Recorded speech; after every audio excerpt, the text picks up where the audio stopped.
still has an outside shot at capturing its third consecutive Eastern Division championship, but the Force will have to win this evening to have any shot whatsoever. Hi, everybody. I'm Denny Schreiner, and welcome to Minneapolis. Working with me once again, Bill McDermott. And Bill, nearing the end of the regular season, with all the Force's injuries and playing the younger players, it's astounding to me that they still have an outside shot at a third Eastern Division crown.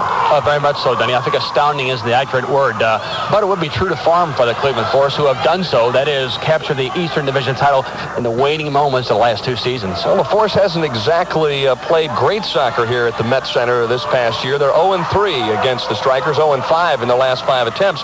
What will they have to do this evening to beat Minnesota on their home carpet? Well, if it be at all possible, use the young players, and they are going to be used here this evening, the first and second year players, but keep the ball away from their proven goal scorers like Hector Marinero and Steve Kinsey, and in particular Steve Byrne and Alan Willie, who are absolute Cleveland Force killers. They play really well against the Cleveland squad. Well, the Force will have to do it this evening without the services of Kai Hoskevy or Craig Allen. And of course, if Minnesota wins tonight, then they clinch the Eastern Division championship. It should be a good one. Stay tuned. We'll have the starting lineups in the opening kickoff right after these messages. Game tonight, and of course back home tomorrow night. Here's the two tenders for this evening, and oh my, look at Lettieri with the tie-dye. Dino Lettieri on your left, the keeper for the home side Minnesota Strikers, who is riding a 15-game consecutive winning streak. Then to his right is P.J. Johns, who has taken over and for all intents and purposes is really the starting goalkeeper for the Cleveland Force due to the injury of Victor Nogueira, who at the time of injury was really playing superbly. Well, the key question this evening, not only the fact that the Force could still keep its Eastern Division championship hopes alive, but will the MISL be playing soccer or taps after midnight this evening? The meeting is being held in Washington as we speak. As we talked, Denny, during the course of our game, they are indeed meeting, and we don't like to belabor the point. However, the point is not going to go away, and we have to talk about the fact that the owners are meeting with various player representatives from each club. As we look at Timo Liakowski, he told me prior to the game that he was indeed confident that things could be worked out, as that seems to be the real mood of the evening. The players are very confident that things can be worked out, and hopefully so that they can concentrate on playing soccer and not have to worry about what's going on labor relations-wise. Well, if there isn't an agreement by midnight this evening, the season is effectively over after Sunday's final game. Let's hope that's certainly not the case. Michael King creates an opportunity, and Lettieri with a kick save to open things up. I talked about the fact, Denny, that we have 5 of the 15 players tonight are draft picks by the Cleveland Force. 2 other draft picks were picked by the Tacoma Stars, Doug Swanson and Glenn Lurie, and they're also in the lineup tonight. It's amazing, you know, from basically the start of this season all the way through now till the end. That man right there, Timo Liakowski, has pretty much had to operate with the younger kids, and now as we wear down to the end of the regular season, it could really work out to be a tremendous advantage experience-wise. Very much so, Denny. In particular, that tragic West Coast trip where it started the 8-game losing streak, a lot of those veterans didn't even make that trip because, as you pointed out, because of the injuries. Younger players were called into the fore, and immediately they got their baptism under fire, and they've really been playing well. That's been the theme of the entire year. Timo was going to stick with young players, and he's done so. And don't forget, tomorrow night it's the battle for second place, the match between Sobieski and P.J. Johns. It's the Force versus the Sidekicks, and of course it's Fan Appreciation Night. Come to the game and win all sorts of prizes all evening long from Hot Sam Companies, Pierre's Ice Cream, Fazio Supermarkets, TCBY, Mr. Hero, Holiday Inn Richfield, Hillcrest Travel, and of course 2 round-trip airline tickets to anywhere in the continental U.S. courtesy of Piedmont Airlines. Listen to WONE 97.5 for all the details, and really it's going to be a tremendous evening at the Coliseum tomorrow night, Fan Appreciation Night. And what a better opponent to end the season with than the defending champions, the Dallas Sidekicks. As a matter of fact, Benny, tonight they're playing at Baltimore. We'll keep you updated. As a matter of fact, in the first quarter, Baltimore is leading Dallas by a score of 1-0. Certainly no surprise there. Kenny Cooper's crew trying to bounce back and make the playoffs once again. Force with another good opportunity. Whistled up, though. That's team foul number 1 against Cleveland. 2 team fouls thus far against the Strikers. Just underway here at the Met Center. 12:05 left to go.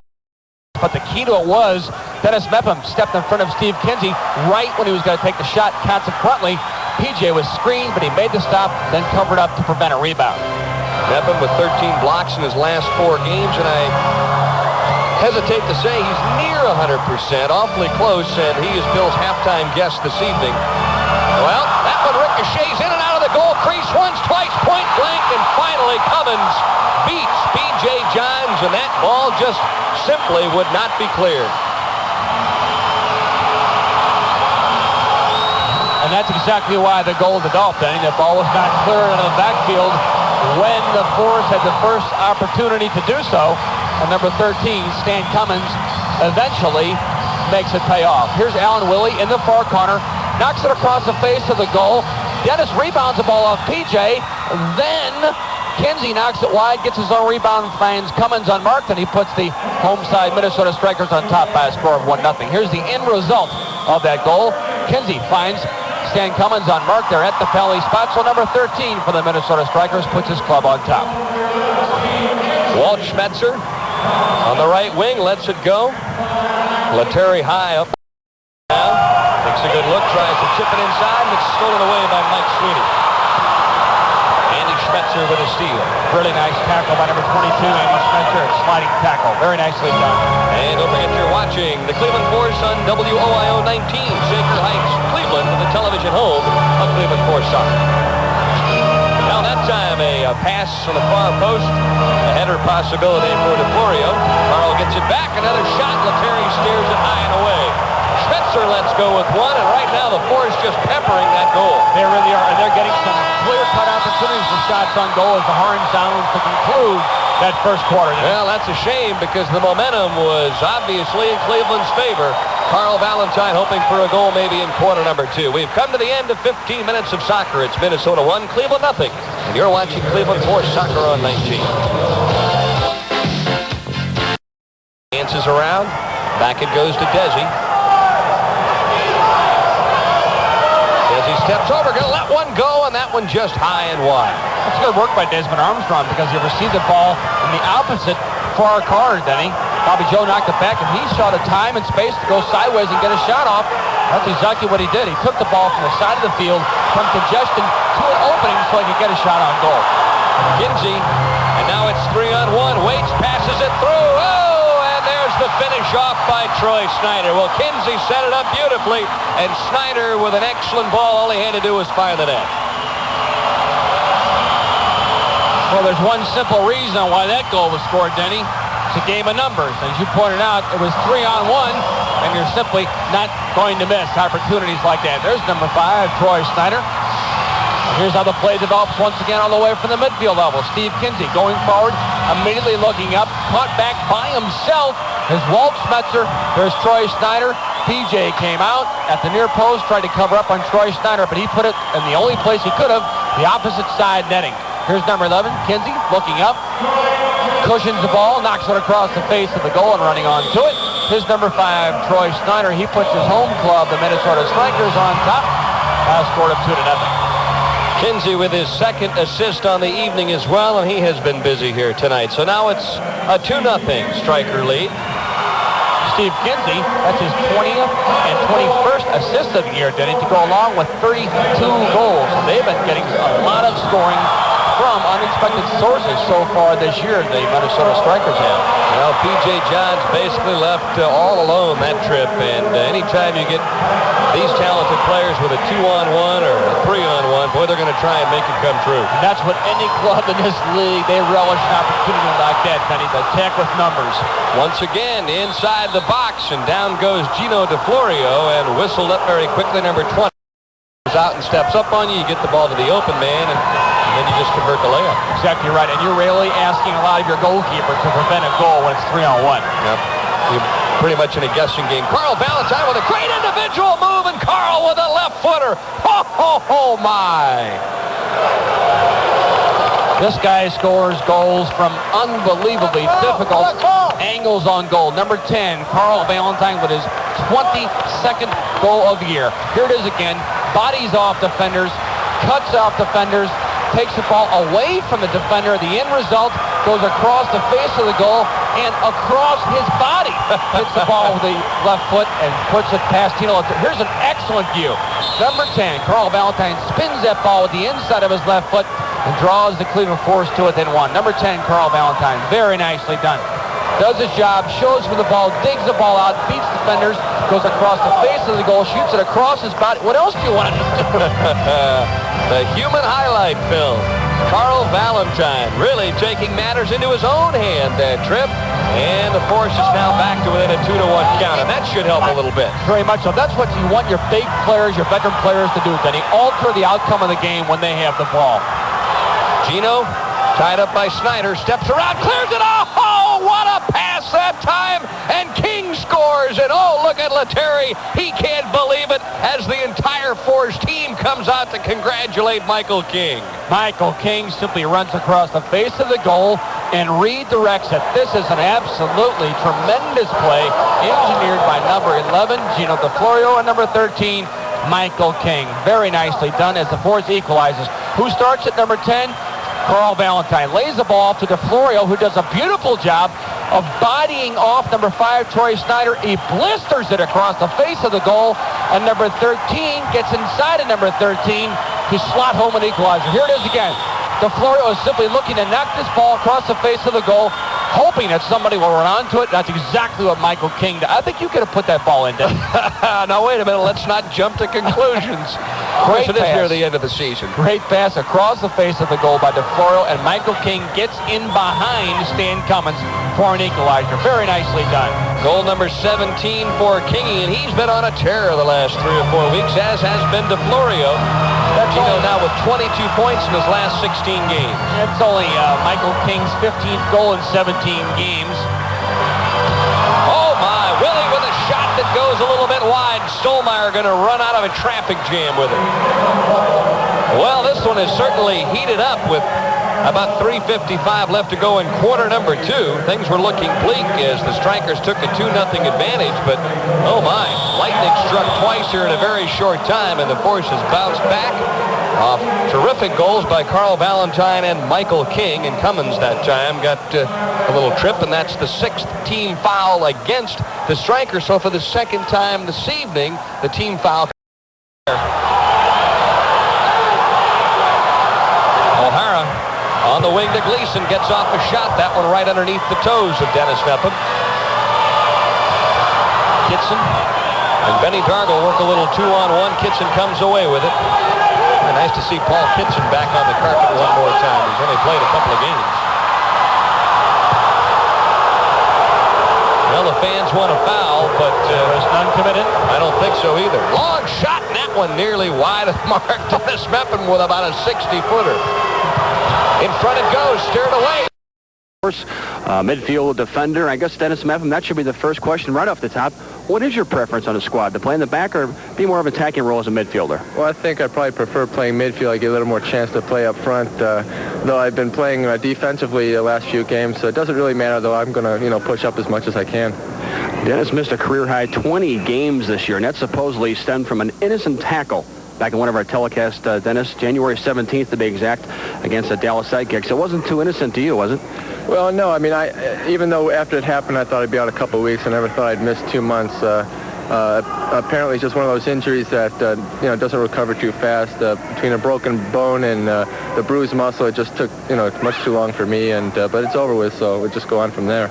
Dennis said much too long for him. That's very frustrating, isn't it, to sit out that long? Oh, sure. I never sat out more than a couple games at a time, and so it's very hard to have a positive outlook and be involved with the team in the game when you can't do anything but watch. Dennis, you've played over 300 games in this league, the longest-serving player in a Force game-wise. You started with the Buffalo Stallions. Things have really changed in this league, haven't they? Well, they certainly have. People are starting to figure out different ways to do things easier and win games different ways. It's just it's still learning. Nobody knows exactly the best way yet to play. There's so many styles. Each team and each coach has their own way of doing things, and for the next few years, it's going to be the same way. You're going to see new styles all the time. The Force has had a new style this year, in particular due to the large influx of younger players, and they have really done a tremendous job. Well, usually you only see 1 or 2 new players come out and get a chance to play. This year, they've all had their chances to play, and they all got to be happy about that. And in the long run, that'll probably help us out, because when we have injuries in the future or in the playoffs when we need someone to play, we know that what they can do. They've already proved it to us. It's fun to play with those youngsters, isn't it? Oh, it is. They'll do anything for you. No run, no tackle. All they need is the experience. Dennis, you've been around the league quite a few years, as I mentioned, starting with the Buffalo Stallions. And this year comes a little crux of the issue, and that is labor relations and bargaining between the players' union and the owners. Give me your input as to what you think is going to occur. Well, I think we'll certainly come to some sort of agreement. It's just a matter that this is a young league. We've been around for 10 years, and there's just a lot of things to be worked out. We don't have the TV contracts like the other sports. So financially, we really have to be careful, and that's basically what we're all trying to do, is keep the league afloat. It's just that we are at opposite ends. Basically, when it comes down to money, we're being asked to take some more money out of our pocket so that the league can survive, and I'm sure we will. It's just a matter of getting everything down on paper. The deadline is tonight, but as you mentioned, things will work out. But the entertainment value for the family to come see soccer in the Major Indoor Soccer League is still there, isn't it? Oh, I think this is probably one of the best sports to bring your family to. It's we're not talking like hockey, where you got to be careful with all the violence, and get season tickets are affordable versus other sports like basketball and baseball, where you really can't afford to bring the family of 4 and pay for that many games. So right now, it's just a great value. Dennis, you're very active in the community in Cleveland. That's a really bonus to being involved in the Cleveland area, getting out, being involved in the community, and helping younger people. You just can't just sit there and play soccer and expect people to come and watch. You have to give something back to the community, and that's what we pretty much do with the clinics. A lot of charity work and anti-drug speeches. It's very important that we give something back, and that's how we do it. Thank you, Dennis, very much, and have a good rest of the season, and stay healthy for the rest of the season. Thank you very much. Dennis Mepham, the attacker, a midfielder for the Cleveland Force. As I mentioned, he'll play wherever you like. And we'll be back with more halftime. Well, they're jumping for joy here at the Met Center at halftime, but I don't know why. This one's tied up at 2 apiece as the Cleveland Force, after trailing 2-0 in the early stages, bounced back with a couple of terrific scores in quarter number 2 to tie things up. Bill McDermott at 2-2 here at the intermission. And the Cleveland Force, at the outset of the game, Denny, in the first quarter, having a little difficult time getting on track here, having a difficult time getting the ball to their own end, and consequently gave the ball up. But they really caught fire in that second quarter and got back into the game very nicely at the most important part of the first half, when they were trailing by a score of 2-0. And let's take a look at the highlights provided to you by the good folks at Blue Cross and Blue Shield of Northeastern Ohio.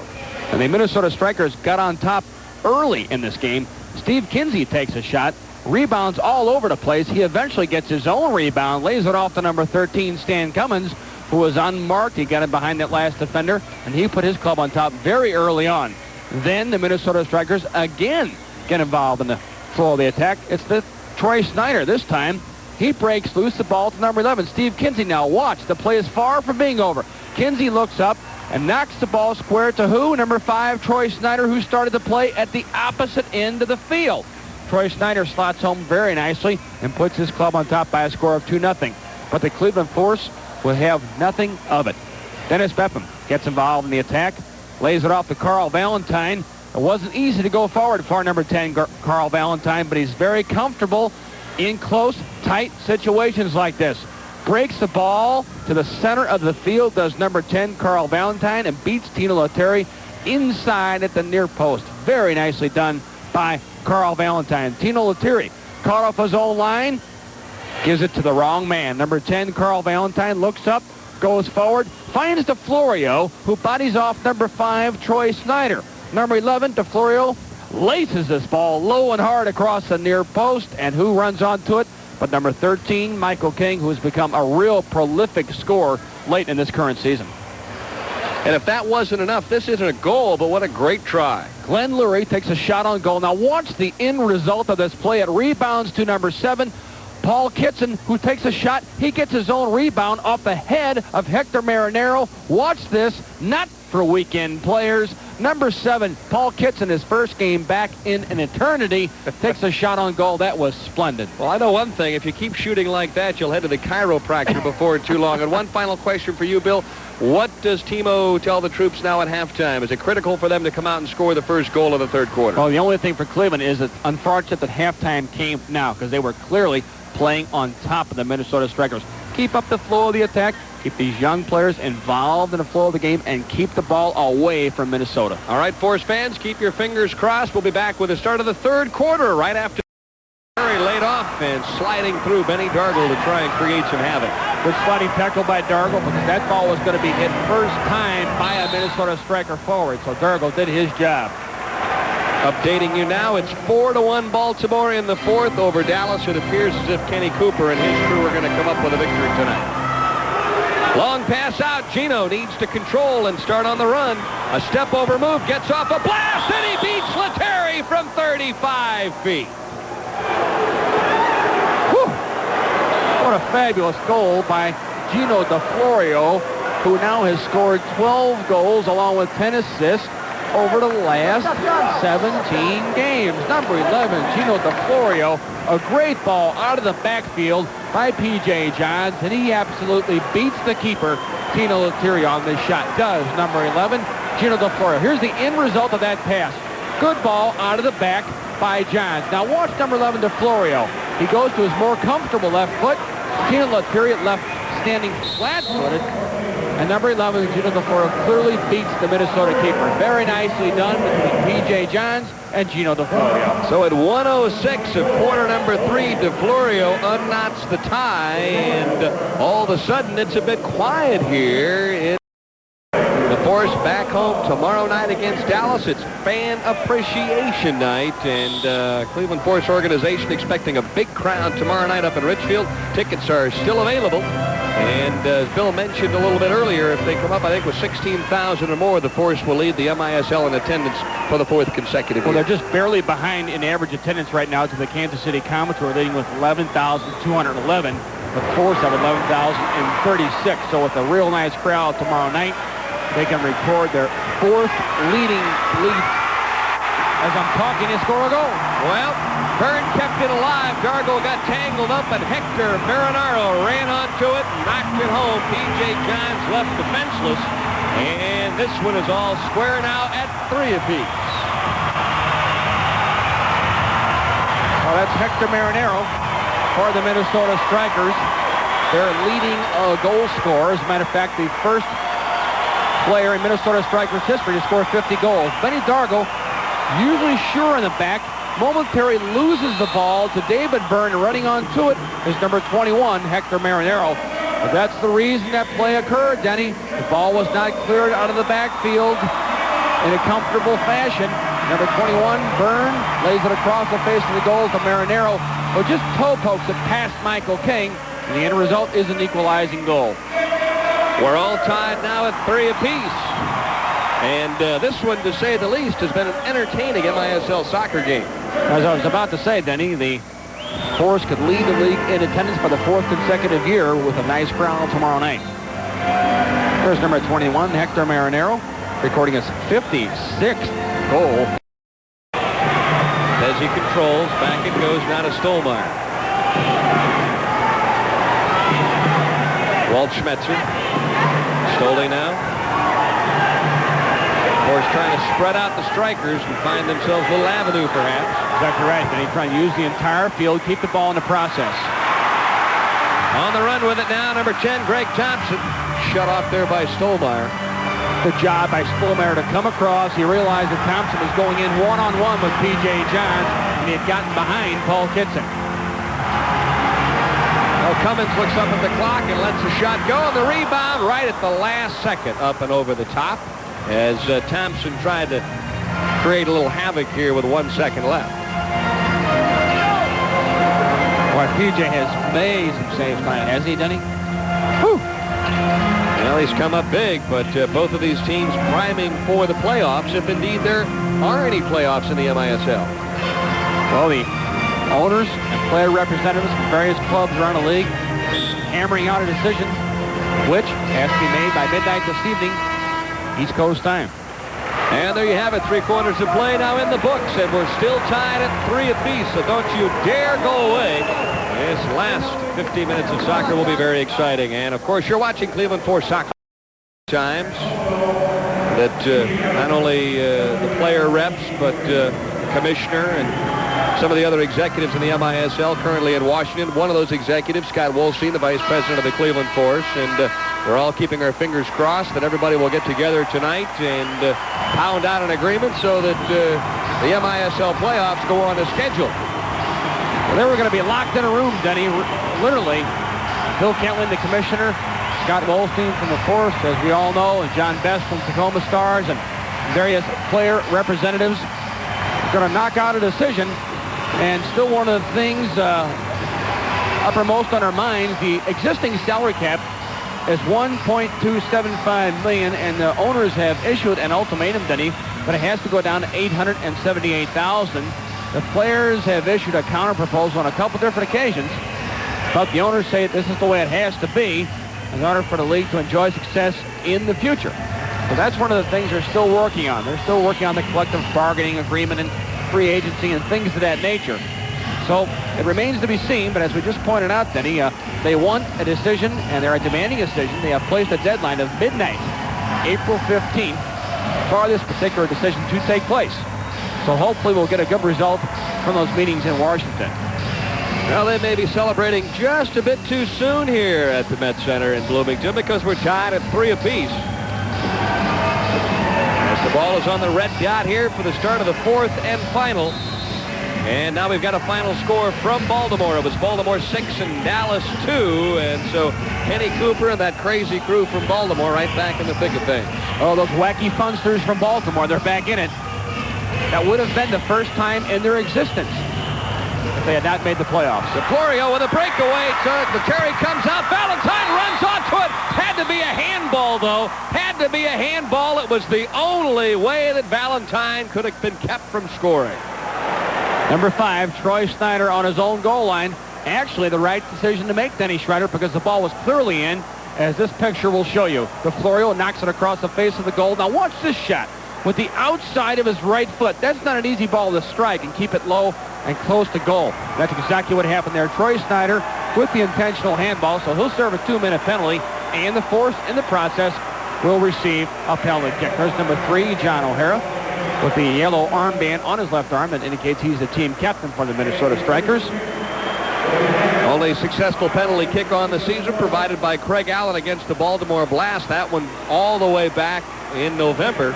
Carl Valentine on could change the complexion in this one.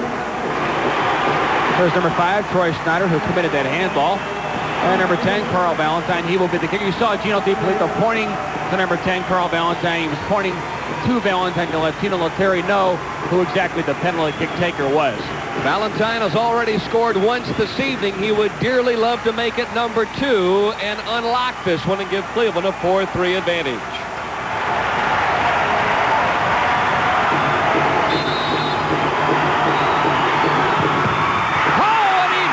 Wide. Well, he let off a rocket. Lettieri dove. And Tino Lettieri dodges a Carl Valentine bullet. Well, he hit the crossbar with it. The number 10, Carl Valentine, the right post rebounded out. The force now still on the man advantage. Well, they'll have to go to work and score the man advantage. Nice centering ball. Walt Schmetzer with a couple of tries inside. This one at top. The crease, and nobody home there to try and redirect it. Carl lets go with a blast. Lettieri steers that one aside. And it's still Cleveland's ball. Brothers. All right, Stoley on the move. The pass ahead it goes. Armstrong into the corner now to Bobby Joe Esposito. Now Desi gets it back. Controls, looks around. Of course, looking for an open seam. Bobby Joe around the boards. Oh, and he goes down and a tumble and on to finish off the play. His Walt Schmetzer, and now this one's a 4-3 contest, and Lettieri doesn't look too happy about it. There's number 4, Walter Schmetzer, being mobbed by his teammates. He was waiting for something like that to occur so he could pounce onto any problems happening in the defensive third of the Minnesota Strikers. Here's how it happens. Stolmeyer starts the play. There's Andy Schmetzer rebounding the ball to number 39, Bobby Joe Esposito. Was he taken down? Evidently not so in the mind of the referee. And there's number 4, Walter Schmetzer, running onto all the confusion in the penalty area of the Minnesota Strikers. Here it is again. Andy Schmetzer pushed aside by Greg Thompson. Number 4, Walter Schmetzer runs onto it, gets him behind Alan Willie. And he makes no mistake, jumps onto it, He really capitalized on that particular play. So it's the Force's kitty core that creates the goal that puts them ahead here in the late stages. When you can capitalize on mistakes like that in your opponent's penalty area, it will really pay dividends. Now does Coach Lukowski roll back and play defense, or does the Force continue to try at the offensive end? And Marinero nearly snuck in the back door and scored there. Well, he did get in behind the last defender, Hector Marinero did, but P.J. Johns with another splendid save. Marinero controls at the arc, tries to get it off, but nice defense there. O'Hara comes on, he gets off a shot that Mepham blocks aside. Great defending by Dennis Mepham, first on Marinero, then on the shot. Michael King runs and controls Michael off the wall, but Lettieri there to... Because one more time he was left unsighted. Back it goes to Lettieri, and he calls for time as Alan Merrick, in his 4th season as head coach in Minnesota, decides that now is the point in time where they need to stop, take a good hard look at what's going to happen here, and come up with something in the last 3:16. We'll take another time out here. It's Cleveland 4, Minnesota 3, and you're watching Force Soccer on 19. As with 3:14 left, Merrick pulls out all the stops. Exactly, that's what he has to do, Denny. They want to win the Eastern Division Championship tonight, and they can do so with a victory. We've already mentioned, though, if both teams end up deadlocked in wins and losses, then how is it determined that Cleveland would end up winning the division? It gets all the way down to the 3rd tie-breaking differential, Denny, because if the Force wins both games, tonight's game and tomorrow in Dallas, it would go down to their being the best team in interdivisional play in the Eastern Division. Consequently, they would garner their 3rd consecutive Eastern Division title. First tie-breaking situation is the record against one another this year, and that one's going to probably do it. The initial shot by Valentine, and then Desmond Armstrong comes up and cleans up on the play, and oh my goodness, what a win perhaps here this evening at the Met Center. Desmond Armstrong recording his 10th goal of the year to go with 20 assists. Here's how the play develops. Who gets involved? Once again, number 10, Carl Valentine, takes the initial shot. The save is made by David Byrne, who's the 6th attacker / goalkeeper. But Desmond Armstrong, number 2, runs onto the rebound. Here it is again. See, running to the outside of the screen. Number 2, Desmond Armstrong. That's good running off the ball because it makes this goal possible. He was running for a possible pass from Carl Valentine, Denny. Carl took the shot instead. The rebound off the save by Byrne went directly to Desmond Armstrong. And because he made that initial run, he was in position. Gino Dippolito with a whistle. That's team foul number 6. And so with 48 ticks left on the clock, a tired Hector Marinero looks up at the clock, and the Force will be a man shy. So the Minnesota Strikers now with an excellent opportunity to try to get back in this game, Denny, with 48 seconds remain.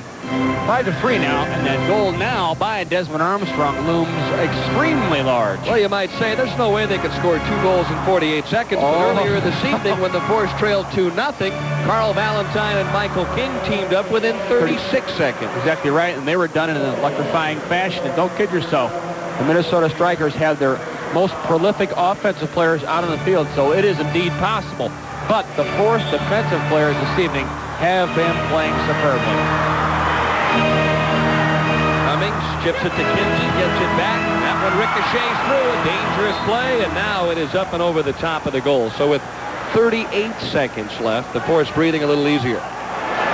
Very rare miss there by number 9, Alan Willie, at that far post, away from everyone else. As a matter of fact, away from his defender. He had an excellent opportunity to get a 4th for the Strikers. Here it is again. Cummings knocks it across the face of the goal, and there's Alan Willie. Any other evening, he scores that goal for the Strikers, Denny. Well, you know, it's been a hard luck season for the Force all year long. Perhaps maybe it's time for them to get a couple of breaks here in the late stages. Well, what did Timo tell us a little bit before game time? With a little bit of luck, we win here this evening. Well, they have had some luck. Oh, Carl nearly with an open net score that time, and his eyes were as big as saucers. They have had some luck, Denny, but they've also played extremely well. Mepham tries to control it, but Byrne comes away with it. On the wing is Marinero. There it goes. Oh, that went up and over the top, and that was close. That ball hit the crossbar, Denny. Near miss by Hector Marinero. Oh, what a sweet, sweet road victory this is for the Cleveland Force here this evening. Given little or no chance to win, they count it down, and Force fans have a right to celebrate a little bit because the title, there's still a possibility, Bill McDermott, that they could win it. It's still within their grasp, and the Minnesota Strikers still cannot put away their Eastern Division opponents to win this Eastern Division crown. Well, we'll be back to wrap this one up, as there you see 2 outstanding coaches, Timo Liakowski and also Alan Merrick, and a very happy P.J. Johns The Cleveland Force comes up big here this evening at the Met Center. The final score on 19, Cleveland 4 and Minnesota 3.